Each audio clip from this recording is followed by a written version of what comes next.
You know that feeling when someone pushes you too far and you just snap? Yeah. Well, let me tell you, my neighbor found out what happens when you steal a farmer's tractor during planting season and then, for good measure, throw a little party on his land like you just won a sweepstakes. And I'm not talking about some friendly barbecue. No, this woman had already steamrolled 3 farming families before she ever set her sights on mine with her weaponized legal maneuvers and her Instagram grin. She thought Iowa farmers would fold. She couldn't have been more wrong. What happened next became the most infamous act of revenge in our county's history. And if you've ever had a run-in with a neighbor from hell, you might just find yourself rooting for me, even if you never stepped foot in a cornfield. April 20th, Cedar Falls. 7 days left to plant my corn before the May storms roll in and turn my fields into a mud wrestling ring for ducks. I'm already behind from the late rains. I've got equipment loans breathing down my neck, and I'm so short on sleep I swear I'm starting to hallucinate cows in places they just shouldn't be. That's when she arrives, Clara Patterson, in her city slicker white sneakers, measuring tape, and a folder thicker than a church potluck recipe book. She's not here for the rural charm. She's here with blueprints and, apparently, a vendetta. Now, I've been working this land for 2 decades, same as my daddy before me and his before him. We've had our share of neighbor drama, complaints about the rooster, complaints about the fertilizer, sometimes even about the rural fragrance drifting over on a windy day. But Clara was something different, and from the jump, I knew it.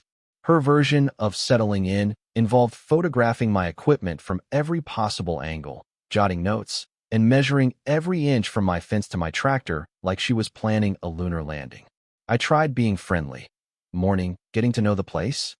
She just flashed a smile as thin as wet tissue and stuffed her county printouts into a purse that probably cost more than my first truck.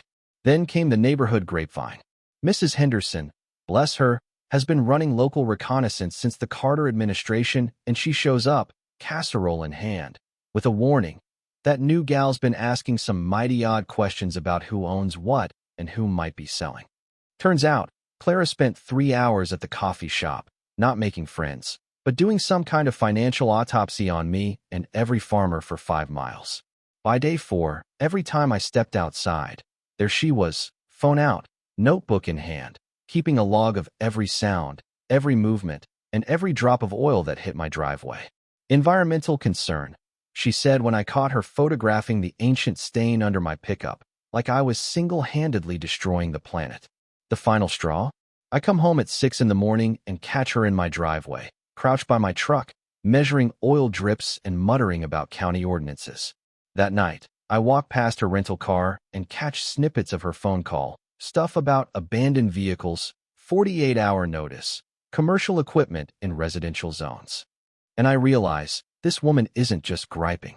She's assembling a case, a surgical, by-the-book, take-no-prisoners case against my right to farm on my own land.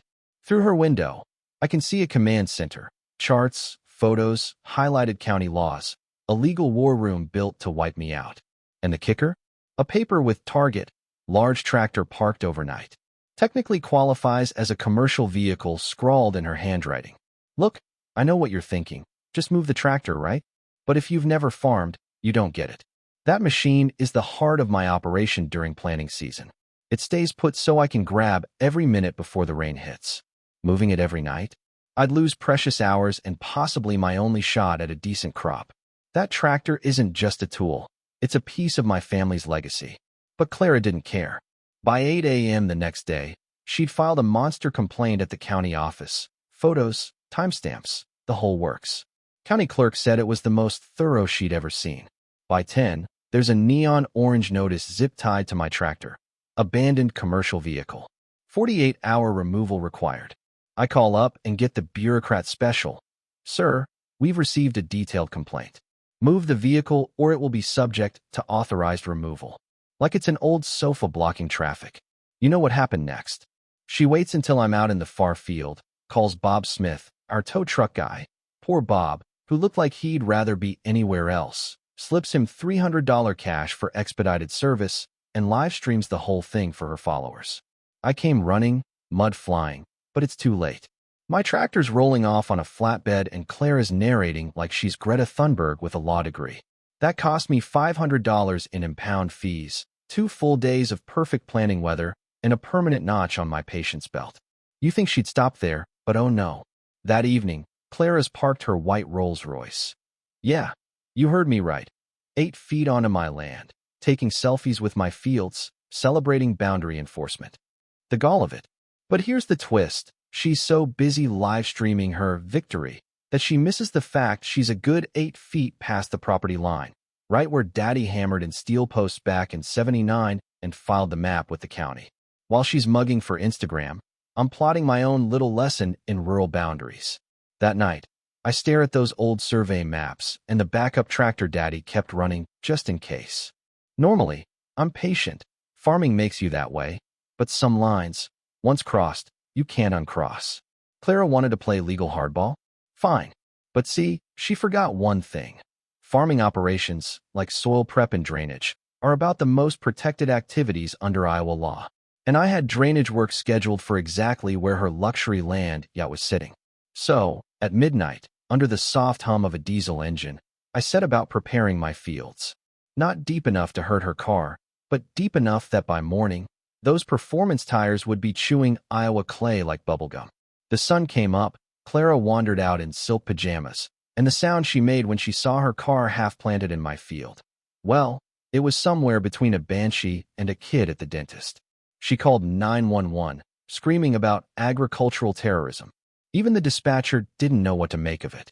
The deputy arrived, checked the property lines, looked at me, looked at her, and just said, "Ma'am, your vehicle is illegally parked on his agricultural land. He's allowed to farm his own field." Word spread like prairie fire. The neighbors brought donuts and lawn chairs. Mrs. Henderson filmed it for posterity. Clara ranted about weaponized agriculture, but every post, every angry call, every photo just made her look more like an urban tourist who got lost at a tractor pull. But then the whole story blew wide open. Local news, then regional, then even the FBI, who started connecting the dots between Clara and a series of similar disputes across the Midwest. Turns out, Clara had made a business out of this. Move into rural towns, document and escalate problems, drive up insurance and legal costs, force farmers to sell, and funnel land to developers. 3 families before me had lost everything. I almost did too. But her social media addiction became her undoing. She documented everything, and Mrs. Henderson, God bless her, had been screenshotting since day one. By the time it hit federal court, it was bigger than any neighbor squabble. Clara was part of a network targeting farmers for profit. The trial was packed. Feds, farmers, media, you name it. Evidence piled up. Clara tried to play the victim, but her own words and files sealed her fate. She got 12 years in federal prison, full restitution, and her development partners were run out of business. 1 year later, the spot where Clara's Rolls learned about Iowa agriculture is the greenest, tallest patch on my farm. Local legend now. Folks come out just to take pictures where the car got planted. The settlement paid off my debts, let me invest in better tech, and, strangest of all, turned me into an accidental expert on rural crime. I even help other farmers spot the warning signs, and we've gotten new laws on the books protecting folks from this kind of predatory nonsense. So, here's what I learned. Sometimes the best justice grows straight from the ground, and sometimes it takes a stubborn farmer with a chip on his shoulder to stand up when everyone else is ready to give in.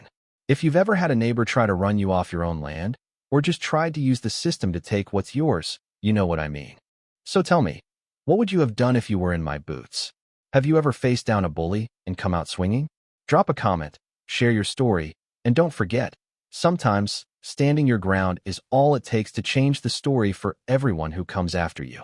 See you next time, and until then, keep your fences tight and your friends closer.